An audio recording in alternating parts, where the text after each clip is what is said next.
Alhamdulillahilladzi khalaqal mauta wal hayata liyabluwakum ayyukum ahsanu amala wa huwal azizul ghafur.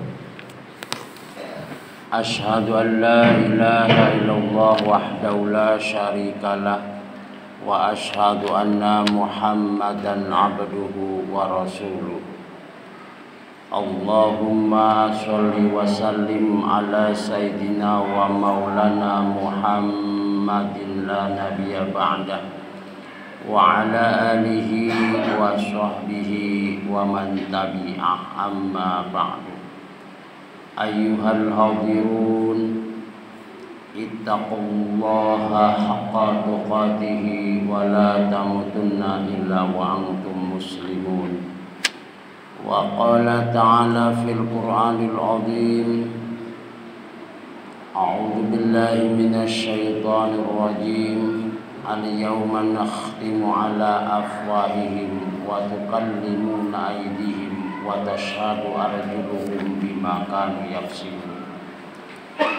Hadirin sidang Jumat yang dimuliakan Allah, pertama khatib berwasiat kepada diri khatib sendiri, umumnya kepada semua yang hadir. Mari kita tingkatkan keimanan dan ketakwaan kita kepada Allah Subhanahu wa ta'ala, sebab hanya dengan bekal inilah kita dapat meraih fi dunya hasanah wa fil akhirati hasanah. Hadirin sidang Jumat yang dimuliakan Allah, fenomena yang terjadi itu merupakan nasihat kepada diri kita bahwa dunia ini tidak kekal. Yang baqo, yang kekal hanyalah Allah Subhanahu wa ta'ala. Maka Syekh Nawawi mengangkat perkataan sahabat di dalam kitab Nasul Ibad. Di situ dijelaskan bahwa nasihat yang diam dan pasti datangnya adalah kematian. Ini pasti semua orang akan melewati pintu itu. Maka kematian merupakan rahasia ilahi yang kedatangannya tidak bisa diketahui kapan dan dimanapun, dalam kondisi apapun. Kalau waktunya telah tiba, seluruh manusia akan kembali kepada pemiliknya. Dan mati juga tidak mengenal usia, berapapun usia kita, tua atau muda, perjaka atau budak, single atau sudah berkeluarga. Kalau ajal telah menjemputnya, kita hanya bisa berbaling diri yang lain. Allah Subhanahu wa ta'ala menegaskan dalam Al-Quran, kullu nafsin za'iqatul maut, setiap yang berjiwa pasti akan mengalami mati. Dan dalam hadis kursi juga ditegaskan, al-mautu babun wa kullu nasi dakhiluh, kematian merupakan sebuah pintu, setiap manusia akan melewati pintu itu. Ketika kematian telah tiba, kita sudah tidak sanggup berbuat apa-apa. Mandi sudah dipandikan orang, kain kafan dibungkuskan orang, ke kuburan pun dihantarkan orang. Dalam sebuah hadis diriwayatkan oleh Imam Muslim, yasba'ul maita salasun, yarji'u isnani wa yabqa wahidun. Yang menghantarkan jenazah ke kuburan cuma 3, yang 2 kembali lagi, yang 1 setia bersama kita. Yang balik lagi diantaranya ahluhu, keluarga kita, istri kita yang begitu setia kepada kita. Mungkin setiap hari tatkala kita mau berangkat kerja, dia menghantarkan ke depan pintu. Di sore hari sudah menunggu kedatangan kita dari pekerjaan. Betapa setianya istri kita, namun saat kita berbaring di liang lahat, dia hanya sanggup menangis. Air mata pun bercucuran membasahi pipi. Namun setelah selesai penguburan, dia kembali ke rumah dan akan melupakan kita. Anak kita yang begitu kagum sama kita mungkin ingin mengikuti jejak orang tuanya. Betapa kagumnya sang anak. Sehebat-hebatnya kagum anak kepada kita, ketika kita sudah berbaring di liang lahat, dia hanya sanggup melihat, menangisi, kemudian pulang ke rumah dan akan melupakan kita. Bahkan kendaraan pun yang menghantarkan sampai ke pelataran kubur, selesai penguburan pasti akan kembali. Teman kita yang begitu bela sama kita, mungkin dialah yang paling keras nginjek-nginjek kuburan kita. Tinggallah kita bersama amal kita. Wa yabqa wahidun, yang setia satu, yaitu amalnya. Sementara di situ digambarkan dalam surah Yasin, al-yauma nakhtimu ala afwahihim wa tukallimuna aydihim wa tashhadu arjuluhum bima kanu yaksibun. Mulut dikunci, tangan berbicara, kaki menjadi saksi. Artinya yang menjawab hanya amal. Jejak digital kita akan ketahuan. Wa tashhadu arjuluhum. Jangankan di dunia, jangankan di kuburan, di akhirat, di dunia saja jejak digital seseorang bisa diketahui. Wa tashhadu arjuluhum bima kanu yaksibun. Hadirin sidang Jumat yang dimuliakan Allah, kalau amal kita baik, tentu kenikmatan yang akan kita rasakan. Tapi kalau amal kita buruk, tentu penderitaan yang akan kita dapatkan. Dan siksa kubur tidak akan pernah berakhir sebelum kiamat tiba. Ketika kiamat tiba digambarkan dalam sebuah hadis yang diriwayatkan oleh Imam Tirmidzi. La tazalu qadama 'abdin yaumal qiyamati hatta yus'ala an arba'in. Ketika kiamat telah tiba, sebelum penduduk sorga masuk ke dalam sorga, penduduk neraka masuk ke dalam neraka, terlebih dahulu manusia ditanya 4 perkara. Pertama, an umrihi, usiamu kau habiskan di mana? Kalau usia kita panjang, lalu isinya penuh kebaikan, maka kenikmatan yang akan kita rasakan. Tapi kalau usia kita panjang, isinya penuh dengan kemungkaran, maka penderitaan yang akan kita dapatkan. Karenanya daripada punya usia panjang yang penuh dengan kemungkaran, lebih baik punya usia pendek yang isinya penuh dengan kemaslahatan. Sekalipun idealnya usia panjang penuh dengan kemaslahatan. Imam Nawawi Damaskus, seorang ulama yang levelnya mujtahid fatwa di dalam mazhab Syafi'i. Jadi setelah Imam Syafi'i mujtahid mutlak, baru Al-Muzani mujtahid madhab, lahirlah Imam Nawawi Damaskus mujtahid fatwa. Seorang ulama yang seumur hidupnya tidak sempat menikah, namun dia terkenal di kalangan ulama yang paling waro, ihtiyat, jangankan makanan yang haram, makanan subhat pun dia terhindar. Kata Imam Nawawi Damaskus, hakikat panjang umur boleh jadi umurnya panjang, boleh jadi umurnya pendek, tapi penuh dengan kebaikan sehingga dikenang orang. Kita tahu Rasulullah usianya sampai 63, tapi siapa yang tidak kenal dengan Rasulullah? Imam Nawawi Damaskus, siapa yang tidak kenal? Padahal usianya sekitar 40-an, keburu wafat, tidak sempat menikah. Namun kitab-kitabnya banyak dibaca. Riyadus Sholihin dibacalah mengenal Imam Nawawi Damaskus. Radhah Nawawi, Fatawa Imam Nawawi, dan banyak karya-karya yang lainnya. Jadi boleh jadi umurnya pendek tapi isinya penuh dengan kebaikan. Itulah hakikat umur panjang, kata Imam Nawawi Damaskus. Atau boleh jadi Allah tambah usianya gara-gara sering berdoa. Karena dalam ilmu tauhid itu masuknya pada jaiz. Jaiz itu boleh Allah melakukan, boleh juga tidak. Makanya kalau ada orang tua berdoa panjang umur, Allahumma tawil umri, ya Allah panjangkan usiaku. Jangan pesimis, karena banyak anak muda sekarang kritis tapi tidak berdasar. Nanti ditegur, Pak bapak kan usianya udah tua renta, ngapain doa panjang umur? Nah boleh jadi umurnya Allah tambahkannya jaiz bagi Allah. Jaiz itu boleh Allah melakukan, boleh tidak. Qadha, ketetapan, tidak bisa dirubah. Sama makhluk, sama Allah bisa, karena Allah yang menetapkan qadha itu sendiri.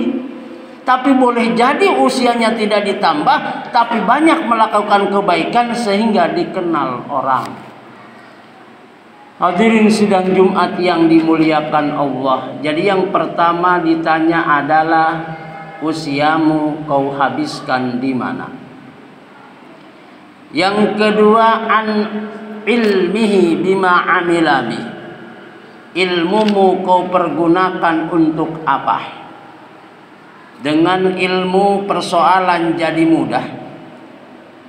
Apakah ilmu yang diberikan oleh Allah mempermudah persoalan atau justru malah mempersulit? Kita sering berhadapan dulu.